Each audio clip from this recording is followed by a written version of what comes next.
السلام عليكم. أغلبنا يعرف من الطوائف المسيحية الأرثوذكس والكاثوليك والبروتستانت، وبعضنا يعرف السبتيين وشهود يهوه.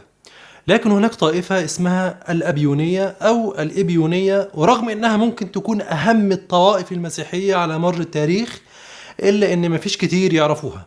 هنتكلم اليوم عن الأبيونية وليه هي مهمة، وهل ممكن نقول إنهم هم الأتباع الحقيقيين للمسيح عليه السلام؟ ده موضوعنا النهاردة، فتابعوا الفيديو للنهاية. لله دين واحد ليس الطريق تعدد الأديان. لو أول مرة تتابعني اشترك الآن في القناة وانضم ل 690 ألف مشترك. بعض الناس بيتصوروا إن الطوائف المسيحية كلها قريبة من بعض في الاعتقاد، لكن ده غير صحيح بالمرة، لأن الاختلافات بين الطوائف كبيرة وضخمة جدا، لدرجة إن هناك طوائف تعتبر غيرها غير مسيحيين. يعني مثلا شهود يهوه يقولون إحنا المسيحيين الحقيقيين والباقيين مش مسيحيين. الأرثوذكس بيقولوا لا، شهود يهوه مش مسيحيين. كذلك نفس الشيء بالنسبة للأبيونية. المسيحية الحالية بيعتبروها هرطقة، وكذلك الأبيونيين كانوا بيعتبروا غيرهم مجرد هرطقة. أنا قصدت أقول الكلام ده في البداية عشان هيطلع واحد مسيحي يقول الأبيونيين هرطقة ومش مسيحيين، وهو ناسي ان الابيونيين بيقولوا عليه نفس الكلام، وهنوضح ده بعد شويه. عشان ما نطولش خلونا نعرف بالابيونيه. الابيونيه هي طائفه عاشت في القرون الاولى للمسيحيه، بدايه من القرن الاول الميلادي. يعني الابيونيين ربما كانوا موجودين مع المسيح ومعاصرين له. ما بنتكلمش عن طائفه حديثه، لكن طائفه عاشت في زمن المسيح او بعده بسنوات قليله. استمر وجود هذه الطائفه حتى القرن الرابع الميلادي، يعني انتهت قبل الإسلام بقرنين تقريبا. كلمة إبيونية أصلها من الكلمة العبرية إبيونيم، يعني فقراء. ومع الأسف معلوماتنا عن هذه الطائفة ليست كبيرة جدا. كل المعلومات المتاحة هي من الكتب اللي بترد عليهم.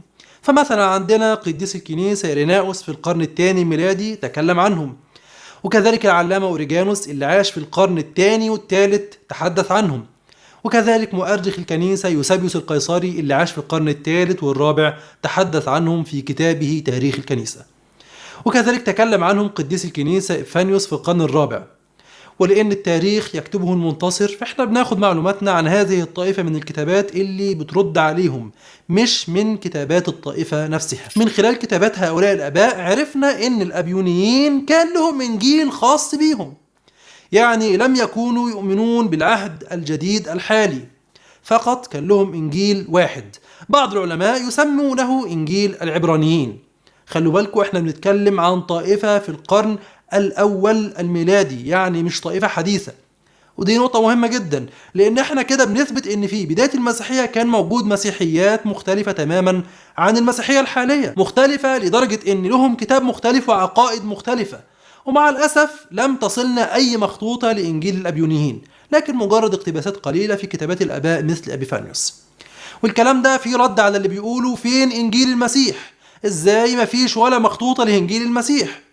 فلو افترضنا صحة كلامهم ان مفيش اي مخطوطة لإنجيل المسيح، فبسهولة بنقول لهم ان في كتب كثيرة اختفت تماما. انجيل الابيونيين اختفى تماما. انجيل طائفة الناصريين اللي عاشت ايضا في القرن الاول الميلادي وربما كانت سابقة للابيونيين، هذا الانجيل اختفى تماما. كتب الأريوسية كلها اختفت تماما. فواضح ان المسيحية التي انتصرت على باقي المسيحيات استطاعت ان تقضي على كل الكتب المخالفة تماما. يعني احنا كان عندنا بالتأكيد كتب مختلفة كانت موجودة بشهادة الآباء لأوائل أنفسهم، لكن كل هذه الكتب انتهت مع انتصار المسيحية الحالية.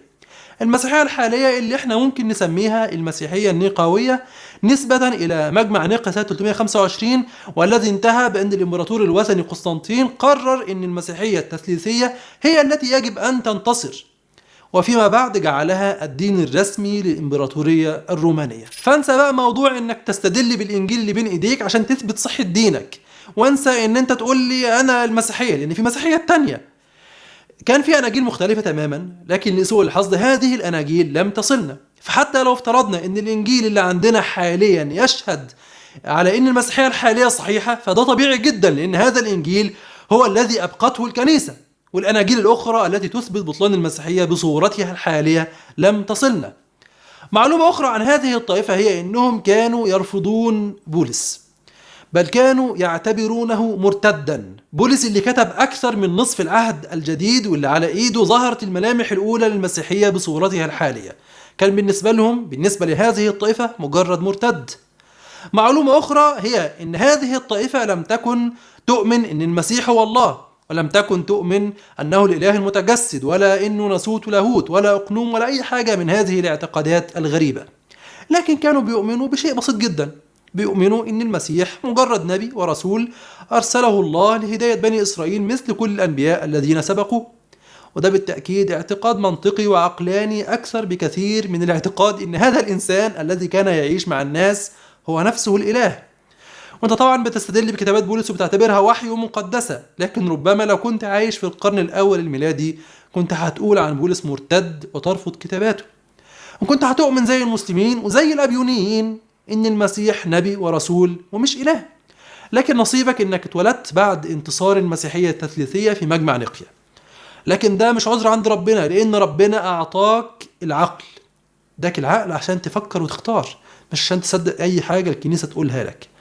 مش عشان الكنيسة الحالية تقدس بولس إذا بولس مقدس، ولا عشان الكنيسة الحالية تقدس متى ومرقس ولوقا ويوحنا إذا هم مقدسين. وفقا لكلام إيريناوس فإن هذه الطائفة كانت تطبق الشرائع اليهودية مثل الختان وغيرها، وده طبيعي جدا لأن نصوص العهد القديم تقول إن الختان شريعة أبدية وعهد أبدي مع الله، ولأن المسيح لم يأتي بشريعة جديدة ولم يلغي الختان، لكن بولس ألغاه وقال إن المهم الختان، ختان الروح مش ختان العضو.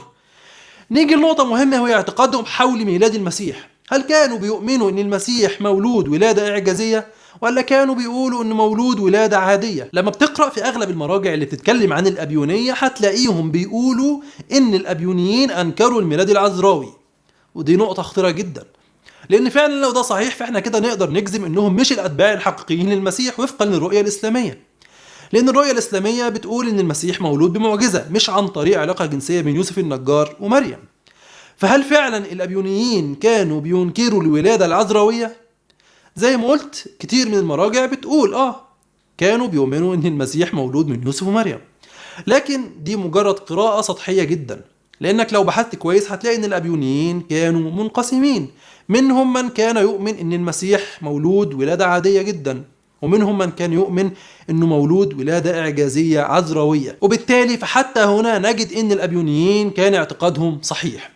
نقرأ ما يقوله القاموس الكنسي صفحة 269 حيث يقول: تعاليم الأبيونية هي مزيج بين المسيحية واليهودية. وده طبعا طبيعي جدا، لأن كما قلت المسيح أصلا لم يأتي بدين جديد ولم ينكر شريعة موسى. بيكمل القاموس وبيقول: الأبيونيين قبلوا فقط إنجيل العبرانيين والتزموا بناموس موسى، ناموس موسى اللي هو التوراة، واعتبروا بولس مرتدا عن الشريعة.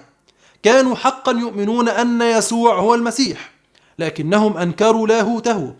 أما بخصوص ولادة المسيح فقد كانوا منقسمين، بعضهم اعترف بولادته الإعجازية من عذراء، وبعضهم قالوا إنه ولد من يوسف ومريم. نقرأ أيضا ما يقوله العلامة أوريجانوس في الفصل 61 من كتابه ضد كيلزوس أو سيلزوس، حيث يقول: وهناك قسمان من الأبيونيين، واحدة تعترف مثلنا أن المسيح ولد من عذراء، وقسم آخر ينكر هذا الأمر ويقولون إنه مولود مثل كل البشر. نقرأ أيضا ما يقوله مؤرخ الكنيسة يوسابيوس القيصري في كتابه تاريخ الكنيسة صفحة 130، يقول عن الأبيونيين: فهم اعتبروه إنسانا بسيطا عاديا قد تبرر فقط بسبب فضيلته السامية، وكان ثمرة لاجتماع رجل معين مع مريم، وفي اعتقادهم أن الاحتفاظ بالناموس التقصي ضروري جدا، على أساس أنهم لا يستطيعون أن يخلصوا بالإيمان بالمسيح فقط وبحياة مماثلة.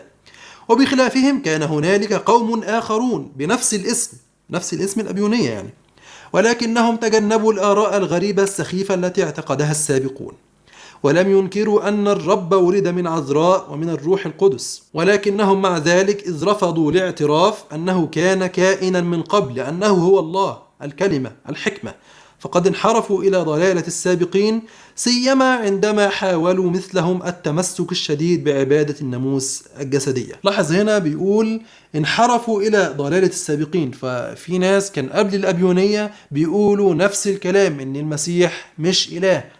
نتكلم في بدايات القرن الأول، يعني معاصرين المسيح في الغالب. بعد كده يوسابيوس القيصري يقول: وعلاوة على هذا فإن هؤلاء الناس ظنوا من الضروري رفض كل رسائل الرسول الذي قالوا عنه بأنه مرتد عن الناموس، ثم إنهم استعملوا فقط ما يدعى إنجيل العبرانيين ولم يبالوا كثيرا بالأسفار الأخرى، وقد حافظوا مثلهم على السبت وسائر نظم اليهود. إذن الآباء الأوائل أنفسهم كانوا عارفين إن مش كل الأبيونيين لهم نفس الاعتقاد حول ميلاد المسيح، فكان منهم من يؤمن بميلاد العذراوي ومنهم من ينكره، لكنهم اتفقوا على رفض الأبيونيين لبولس، وإنهم كانوا بيعتبروه مرتد، واتفقوا على إن الأبيونيين كانوا بيؤمنوا إن المسيح نبي مش إله.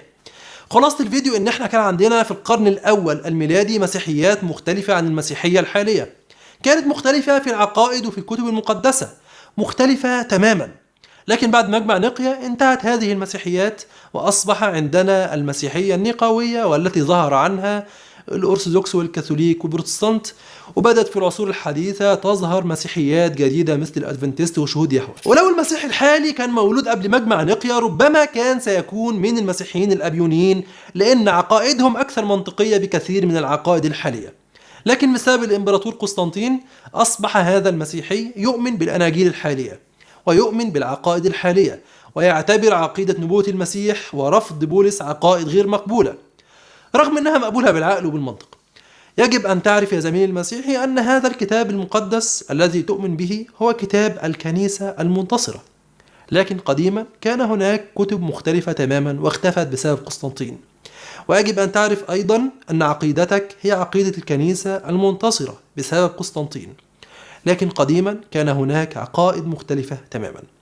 وكما أن قسطنطين كان يأمر بحرق كتابات أريوس ويأمر بقتل أي شخص يملك كتابا لأريوس، فكذلك كتابات الطوائف المسيحية المبكرة لم تصلنا. لكن الله لا يترك الأرض بلا شاهد. بعد قرون من انتهاء الأبيونية جاء الإسلام بالعقيدة الصحيحة مرة أخرى ليخرجكم من الظلمات إلى النور. فكروا في الموضوع بجدية، فأنا ما أريد لكم إلا الخير. انتهى الفيديو. إذا استفدتم منه اضغطوا لايك وانشروا المهتمين تعمل الفائدة، ولو حابين تدعمونا ممكن نخلي بترون والرابط في وصف الفيديو. لا تنسونا من صالح دعائكم، والسلام عليكم ورحمة الله وبركاته.